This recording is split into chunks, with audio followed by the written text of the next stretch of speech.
সম্মানিত প্রিয় দর্শক, আপনাদের উদ্দেশ্য করে আমরা আরেকটি প্রশ্ন নিয়ে আসলাম।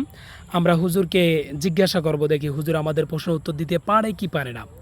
সম্মানিত হুজুর, আসসালামু আলাইকুম রহমতুল্লাহ। ওয়ালাইকুম আসসালাম ওয়া রাহমাতুল্লাহ। হুজুর, আমাদের দর্শকের উদ্দেশ্যে আপনি একটা প্রশ্নের উত্তর দিবেন। জাক্কুম ফল কাদের খাওয়া হবে, কাদের খেতে দেওয়া হবে? অপশান দিতেছি জাহান্নামী, অপশান দিতেছি জান্নাতি। জাকুম ফল কাদের খেতে দেওয়া হবে? জান্নাতি ব্যক্তিদের। হুজুর একটু ভেবে চিন্তে বলুন আমাদের দর্শকের উদ্দেশ্যে। জাক্কুম ফল কাদেরকে খেতে দেওয়া হবে, জাহান্নামীদেরকে না জান্নাতীদেরকে? ও না না না হুজুর, জাকুম ফল জাহান্নামীদেরকে খেতে দেওয়া হবে। সম্মানিত দর্শক, আমাদের হুজুর ভেবে চিনতে উত্তর দিয়েছেন জাহান্নামীদেরকে জাক্কুম ফল খেতে দেওয়া হবে।